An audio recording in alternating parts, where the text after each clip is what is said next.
안녕하십니까. 신의균의 국방TV 데일리 디펜스 시간입니다.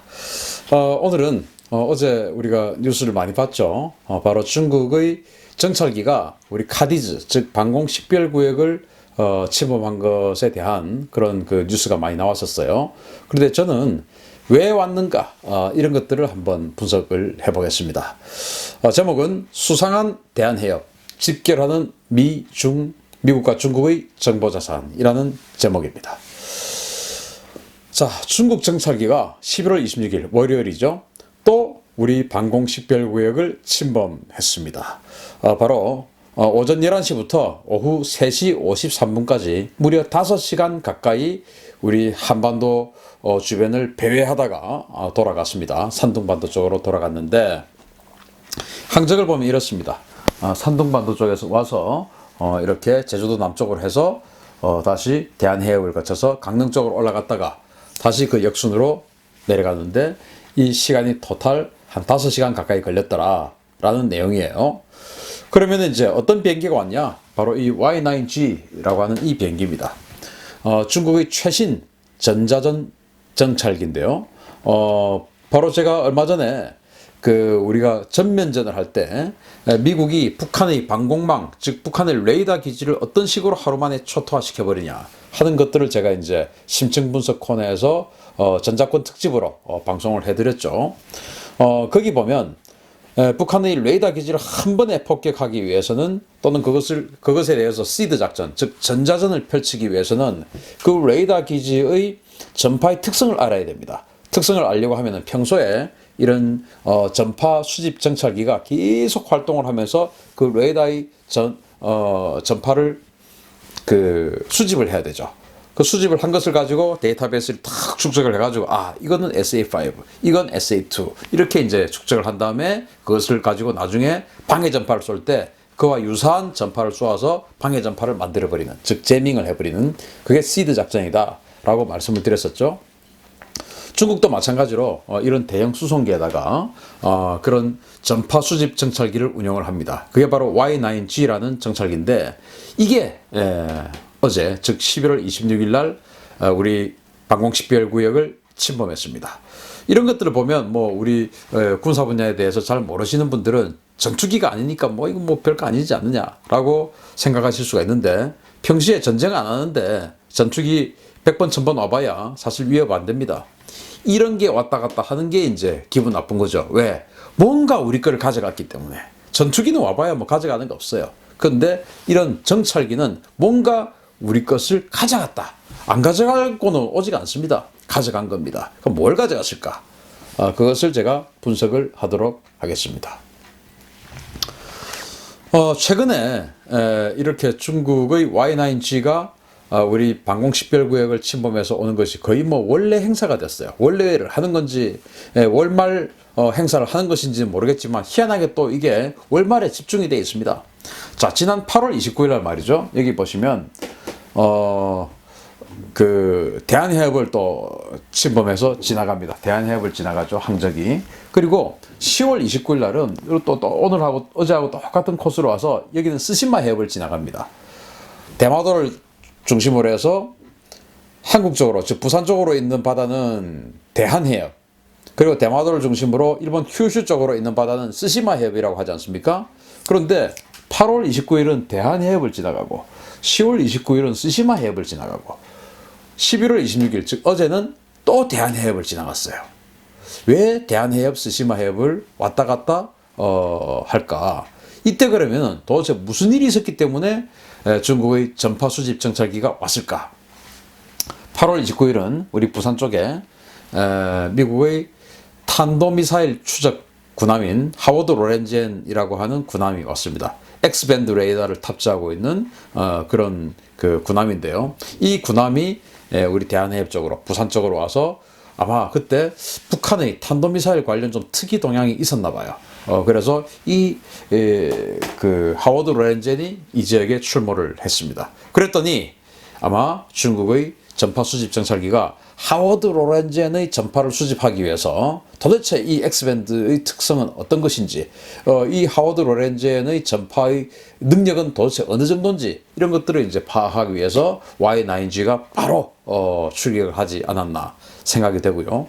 10월 29일은 일본의 그 칠함대가 있는, 그 미국 칠함대가 일본에 있는 그 요코스카 기지에 코네티켓이라고 하는 잠수함, 그리고 미시간이라고 하는 잠수함이 들락날락 했습니다. 한 10분, 15분, 30분 간격으로 왔다 갔다 했어요. 도대체 수중에서 뭘 배달을 했는지 모르겠지만 하여튼 왔다 갔다 했어요.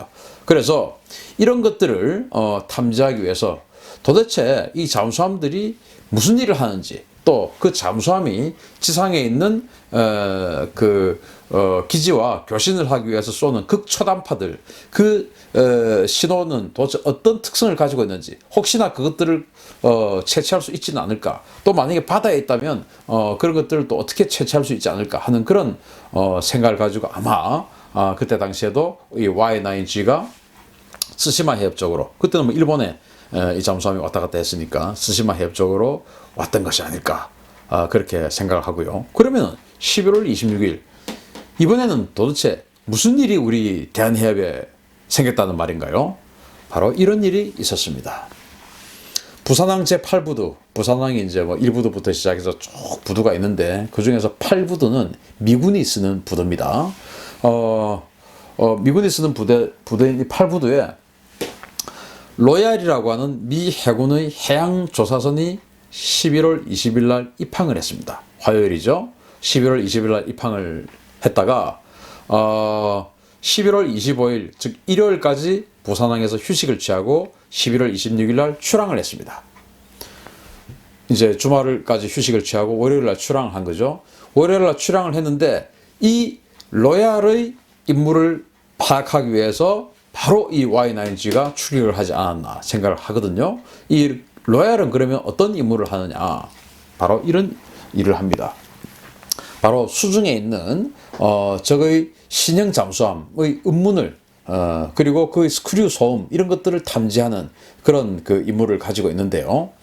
뭐 해양조사선이라고 하지만 사실은 이제 잠수함의 특징들을 파악하고 다니는 그런 임무를 하고 있어요. 이렇게 합니다. 여기 그림 보시면 뭐 짝대기 같은 것을 밑으로 쭉 내립니다. 거기서 아주 강력한 액티브 핑이라고 하는 음파를, 아주 강력한 음파 꽉 쏘아보냅니다. 그러면 이제 이 음파에 뭔가 물체가 부딪히면 그걸 튕겨내겠죠. 반사가 되겠죠. 그러면 또 다른 곳에 또 이렇게 또 막대기를 또 하나 가지고 있습니다. 여기에 이제 반사가 돼서 들어가는 겁니다. 그러면 저게 잠수함이다 아니다를 판단할 수도 있고, 또 여기에 혹시 소음이 걸리면 이거는 그동안 우리가 모르던 잠수함이다, 처음 듣는 소음이다, 이건 뭐지? 알고 보니까 이건 중국의 진급 잠수함이다, 또 이건 중국의 단급 잠수함이다, 또는 북한의 심포급 잠수함이구나, 북한의 고래급 잠수함이구나, 이제 이런 것들을 이제 기억하고 음문을 채취하는 그런 역할을 하는 것이 바로 이 로얄함입니다. 이게 11월 20일 날 부산항 입항했다가 11월 26일 날 임무를 하기 위해서 출항을 했죠.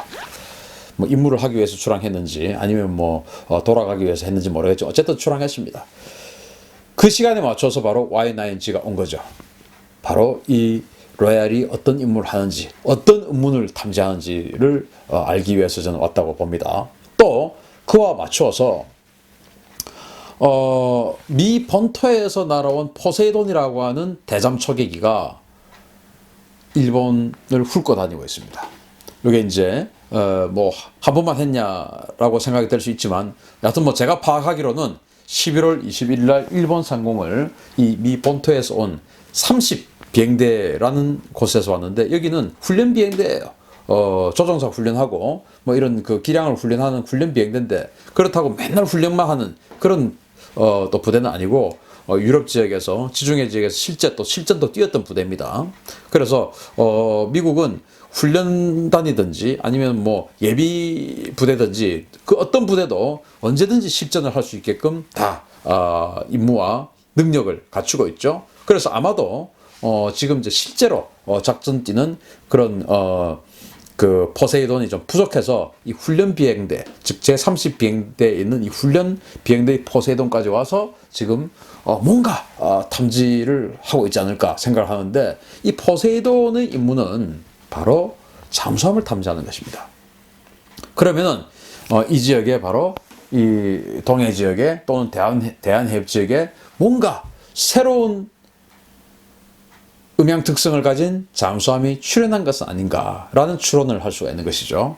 그럼 그것이 바로 미국이 이렇게 분주하게 포세이돈을 보내고 로얄이라고 하는 해양조사선을 보내고 할 정도면 대단히 위협적이면서 정말 어떤 처음 보는 그런 잠수함일 수가 있다. 그러면은 이 지역에 미국이 관심을 가질 만한 잠수함은 중국의 진급이나 단급 같은 최신형 잠수함, 그리고 북한이 잠수함 발사 탄도미사일 SLBM을 탑재해서 쏘려고 하는 그 심포급 잠수함, 또는 그 심포급 잠수함보다 더 큰 3선톤급 잠수함, 이런 것들일 수도 있지 않을까라는 그런 생각을 해보는 거죠.